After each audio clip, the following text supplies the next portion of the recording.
पागल है साला। उधर करो उधर, मेरा कुछ नहीं है, वो चला रहा है। मूव में another round, another round, another round, another round, another round. क्या हुआ? Another round Nikita.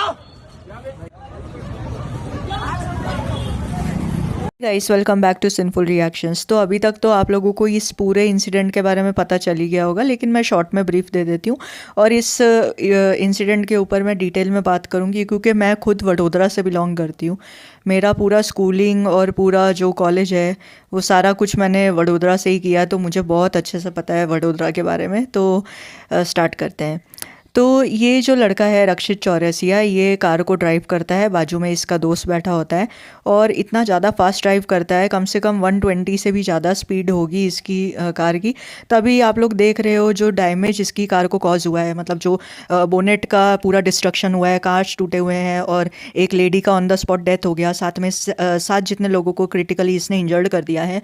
और जिस हिसाब से ये कार से बाहर निकलता है और जो ये नारेबाजी करता है ओम नमः शिवाय और अनदर राउंड, और जो इसके बोलने का जो तरीका है, ये सारी चीज़ें शो करता है कि ये कितना ज़्यादा इंटॉक्सिकेटेड स्टेट में था। ये भागने की भी कोशिश करता है, लेकिन जो लोकलाइट्स होते हैं वो सारे लोग जो हैं इसे दबोच लेते हैं, इसके ऊपर वायलेंस यूज़ करते हैं और इसे धर पकड़ करके इसको पुलिस के हवाले कर देते हैं।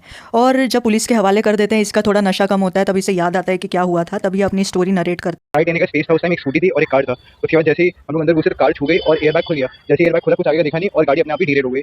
50 की स्पीड में आराम से नहीं, कुछ नहीं किया था, सीधे वहां से निकल उसको छोड़ा था, होलिका दहन के लिए हम लोग गए थे। नहीं, कुछ नहीं किया था मैंने। सर मैंने कहीं कुछ नहीं किया था सर। मेरे पिताजी बिजनेसमैन है, वो बनारस में ही है। तो यहाँ पे ये कह रहा है कि इसने कुछ भी नहीं किया। गाड़ी जो है वो बहुत ज़्यादा न्यू थी और इसका सेंसर न्यू था, बहुत ज़्यादा हाइपर सेंसिटिव सेंसर था इसका, जिसको थोड़ा सा भी टच होने पे एयरबैग्स खुल जाते हैं। ये इसके हिसाब से बोल रहा है ये, और बोल रहा है कि पॉट होल आ गया था बीच में, दिखा ही नहीं दिया, दिस एंड दैट ब्ला ब्ला। ठीक है, तो ये सारी चीज़ें तो ये ब्लफ कर रहा है, अपने आप को बचाने की कोशिश कर। ये एयरबैग्स तभी खुलते हैं जब गाड़ी जो है वो स्पीड में चल रही हो, कम से कम 80 से भी ज़्यादा स्पीड हो, तभी ये एयरबैग्स खुलते हैं। तो यहाँ पर ये झूठा साबित हो जाता है। अब इनफैक्ट ये लॉ स्टूडेंट है, तो इसे अच्छे से पता होगा कि अपने आप को कैसे बचाना है, तो इस हिसाब से ये अपनी स्टेटमेंट्स जो है वो दे रहा है। और इनफैक्ट ये बिजनेस मैन का बेटा है। एक्चुअली ये वडोदरा से तो बिलोंग करता नहीं है, ये यूपी वाराणसी से बिलोंग करता है और इसके जो फादर है वो बिजनेसमैन है। और ऐसा लग रहा है इन लोगों को देख के कि ये बड़ी बाप के औलाद हैं दोनों के दोनों, तभी इन लोगों की हरकतें ऐसी है। तो पुणे में भी एक केस हुआ था। गौरव आहूजा नाम का एक लड़का है, वो अपनी BMW कार से निकलता है और रोड में यूरिनेट करना चालू कर देता है और पुलिस वाले उसे पकड़ते हैं, तो वो अपना प्राइवेट पार्ट जो होता है उसको पुलिस वालों के सामने फ्लॉन्ट करता है। पुणे पॉर्श केस के बारे में भी आपने सुना होगा। 17 ईयर्स ओल्ड वेदांत अग्रवाल, वो अपनी कार को इतनी तेज़ तरीके से रैम करता है, 2 लोगों की ऑन द स्पॉट डेथ हो जाती है। वेदांत अग्रवाल जो है वो इंटॉक्सिकेटेड था, लेकिन जो इसकी माँ है वो इसको बचाने के लिए इसका सैंपल और अपने सैंपल से चेंज कर देती है, मतलब स्वाइप कर देती है अपने सैंपल के साथ में।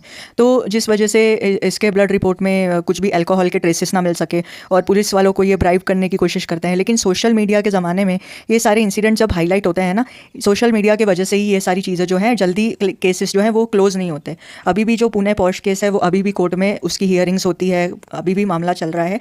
अब बात करते हैं वडोदरा की। ठीक है, तो वडोदरा में मैं शुरू से रही हूँ, मेरा स्कूलिंग कॉलेज वगैरह सब कुछ हुआ है, तो मुझे बहुत अच्छे से पता है कि गुजरात जो है सिर्फ बोलने के लिए ट्राई स्टेट है।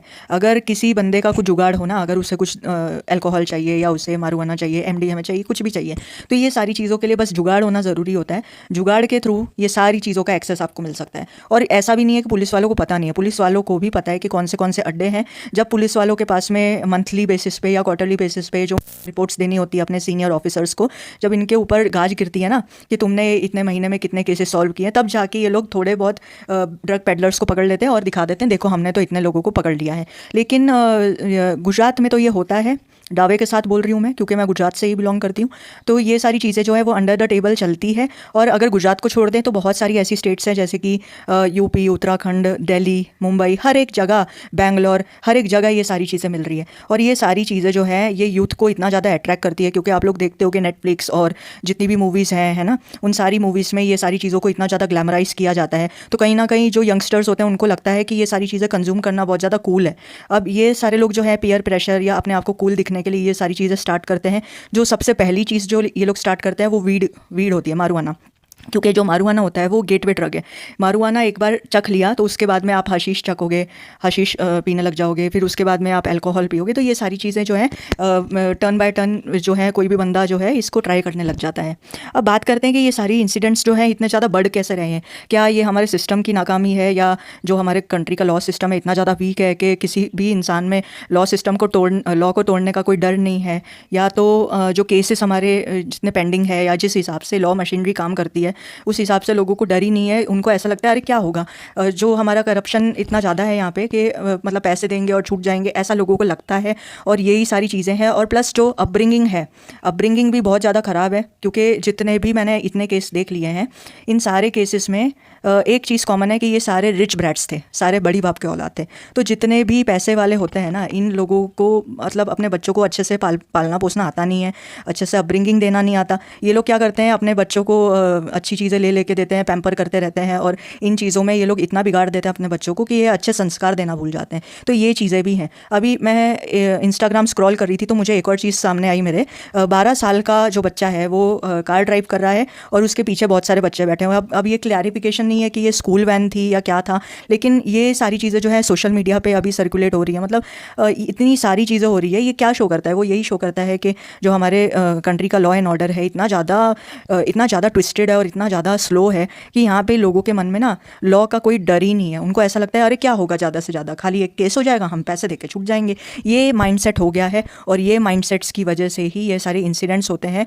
प्लस जो अल्कोहल और ड्रग्स वगैरह जो है, ये सारी चीज़ें जो यूथ कंज्यूम कर रहा है, ये सारी चीज़ों की वजह से इन लोगों का जो क्रिटिकल थिंकिंग एबिलिटी है या जो इनका ब्रेन फंक्शनिंग है वो सारा बिगड़ चुका है। तो आप लोगों को क्या लगता है ये सारे इंसिडेंट्स क्यों बढ़ रहे हैं? कमेंट सेक्शन में अपनी राय रखना।